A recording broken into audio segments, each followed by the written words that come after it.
국내 이슈가 뉴스를 바꿉니다. 세상을 깨우는 황보선의 출발 새 아침.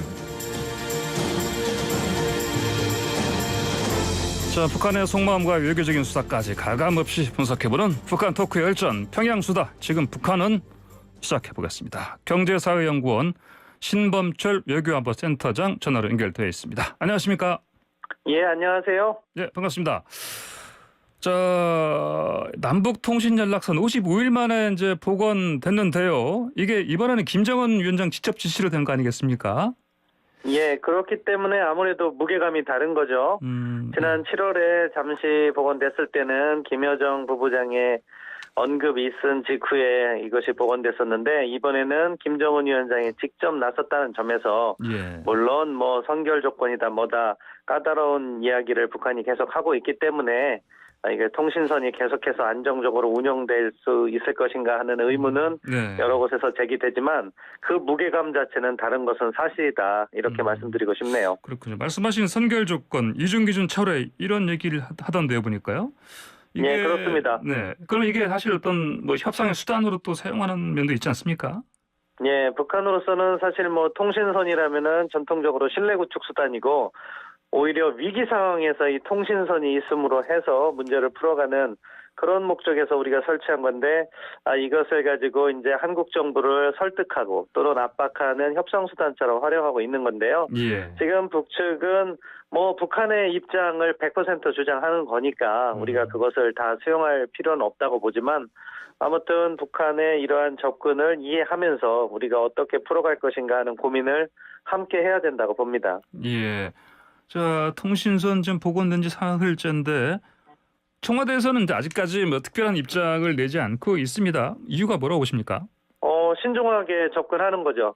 제가 말씀드린 것처럼 예. 이 통신선이 복원된 것은 그 나름대로 신뢰 구축의 의미가 있는데, 예. 북한에서 선결 조건을 이야기하면서 이것을 한국 정부를 압박하는 수단으로 삼고 있는 걸 우리 청와대도 잘 알고 있다고 생각해요. 그렇기 때문에 지금 통신선 복원에 너무도 많은 정치적 의미를 부여하면 이게 역으로 우리 정부의 발목을 잡을 수가 있거든요. 예. 따라서 차분하게 접근하는 모습을 보여주고 있다고 보는데, 이러한 접근이 바람직하다고 봅니다. 그렇군요. 알겠습니다. 조심스럽게나마 그런데 자, 앞으로 남북 화상 고위급 회담 뭐 개최되는 거 아니냐 이런 전망이 나오던데요. 어떻게 예, 예상하십니까?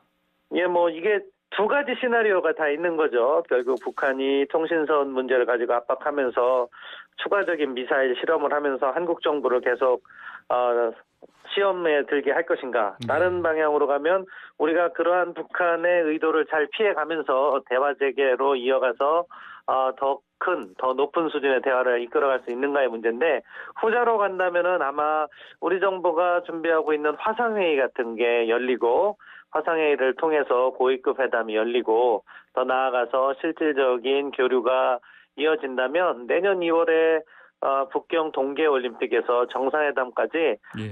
차분히 그 시나리오를 그릴 수는 있을 것 같아요. 아마 예. 우리 정부 입장에서는 그것을 최상의 시나리오로 놓고 어떻게든 북한을 견인해서 그쪽으로 끌고 가려는 그런 생각을 하고 있을 겁니다. 예. 자, 그런데 그 선전 매체들 있지 않습니까? 북한에. 근데 또 이런 비난도 하지 않습니까? 앞에서는 억지 웃음, 뒤에서는 전쟁 연습, 뭐 또 친일 굴종 행위를 했다 이렇게 좀 비난 그 표현식이 좀 세네요 보니까요. 뭐 북한 입장에서는 결국 자신들의 최대 이익을 선전하고 압박하는 거잖아요. 협상 수단으로 가지고 나오고. 그런데 뭐 김정은 위원장이 그 선결 조건 이야기하면서 결국 뭐 이중 기준 철폐와 북한에 대한 적대시 정책 철폐를 이야기를 하니까, 선전 매체는 그러한 논리를 보강하기 위해서 한국 정부가 마치 큰 잘못이라도 한 것처럼 그렇게 자기들만의 명분을 만들어가고 있는데요. 예. 사실은 대화가 재개돼도 북한 선전 매체들은 이러한 행동을 계속 해온 그런 전례가 많아요. 그러니까 이것은 북한이 나름대로 자기 내부용 선전 또는 대외용 선전이니까 그러려니 하고 넘어가는 게 가장 현명한 대처 방법인 것 같아요. 예, 알겠습니다. 그 정의용 외교부 장관이요, 그 국감장에서 이제는 대북 제재 완화도 검토할 때다 이런 말을 꺼냈고요. 또 지난달 22일은 스냅백이다, 스냅백.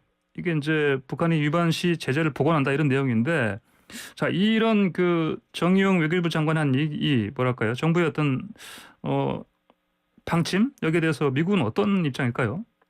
미국 입장에서는 제재는 북한이 대화로 복귀해서 서로 머리를 맞대고 풀어가야 될 과제라고 이야기하는 거죠. 북한에 대해서 먼저 제재를 완화시켜 준다고 하면은 이거는 북한과의 협상에서 북한에 끌려갈 수도 있다는 우려감, 거기에 나아가서 미국이 북한하고만 핵협상을 하는 게 아니거든요. 예. 건너편에 이란 핵협상에서도 뭐 북한의 전례를 당연히 이란도 요구할 거기 때문에 미국으로서는 수용하기가 상당히 어려운 과제가 제재 완화인 거라고 봅니다. 그래서 이제 우리 정부는 뭐 지금 북한과 대화를 이어가기 위해서 제재 완화 이야기를 하는데 현실적인 대안은 어떤 수준의 제재 완화가 있을 것인가를 시사하는 정도에서 예. 북한을 대화로 복귀시키고 실질적인 제재 완화는 북한의 실질적인 비핵화 조치와 연계해서 하는 것이 가장 바람직한 방향이 아닐까 싶어요. 예, 알겠습니다. 자, 이렇게 남북 그 주요 국면마다 담화를 내놓은 북한 김여정 노동당 부부장이 승진했지 않습니까? 승진했는데 보니까 국무위원으로 선출됐네요, 보니까요. 최고인민회에서. 이게 예, 어느 정도 그렇습니다. 위치입니까, 이게? 뭐 최고위급 위치라고 볼 수 있겠죠. 북한은 노동당이 정부를 지배하는 구조인데요. 예. 그렇기 때문에 노동당의 주요 보직이 훨씬 더 무게감이 있어요. 예. 다만 정부 기관 중에서 가장 무게감이 있는 것은 국무위원회고 그 국무위원회 위원장이 김정은이 직접 맡고 있기 때문에 예. 사실상 정부 기관이지만 노동당 못지않는 무게감이 있다 이렇게 말씀드릴 수 있고 예. 거기에 정식 위원은 장관급 중에서도 핵심 그러니까 우리 국무위원회보다도 더 높은 위상을 지닐 수 있다고 보는데요. 예. 아무튼 그런 보직을 사실 노동당에서는 부부장을 맡았는데 국무위원회 정식 위원이 됐다는 것은 그만큼 김여정 부부장에게 대남 문제라든가 대미 문제에 있어서 힘을 실어주기 위한 선택이라고 보고요. 예. 과거 김정일 국방위원장 시절에 자신의 여동생인 김경희를 노동당의 경공업 부장을 시킨 적은 있지만 이렇게 정부기구의 고위직으로 공식적으로 임명한 건 없는 것을 고려할 때 김정은 위원장의 상당히 파격적인 인사다 그렇게 평가합니다. 그러면 앞으로 대남 대미 협상 더 이렇게 자주 등장할 가능성이 높다 이렇게 봐도 되겠네요. 예, 그렇습니다. 더 자주 등장할 가능성이 높고 이제 공식적으로 당의 대남 대미 기구라든가 북한 외무성과 같이 정부의 기구들도 김여정 부부장이 통제를 하는 그런 체제를 구축하지 않을까 싶습니다. 예, 그렇군요. 알겠습니다. 자, 그 남북 연락사무소 있지 않습니까? 이거 폭파시킨 거. 이거 재건설 얘기가 나오는데 이거 어떻게 될 것 같습니까? 뭐 가야 될 길이 참 어렵네요, 사실.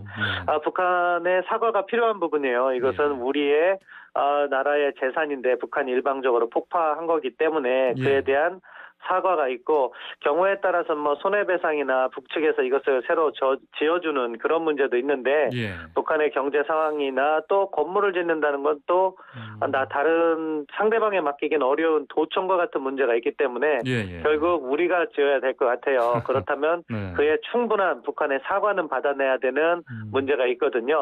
이것을 북한이 응할 것인가 또 그거를 어떻게든 응하게 만드는 것이 외교적 지혜이기 때문에 우리 정부가 앞으로 대북 인도적 지원이라든가 다음 단계의 대화 재개에 있어서 그런 부분을 잘 풀어나가는 그런 대안을 준비해야 된다고 봅니다. 예, 알겠습니다. 오늘 말씀 잘 들었습니다. 감사합니다. 예, 감사합니다. 네, 지금까지 신범철 경제사회연구원 외교안보센터장이었습니다.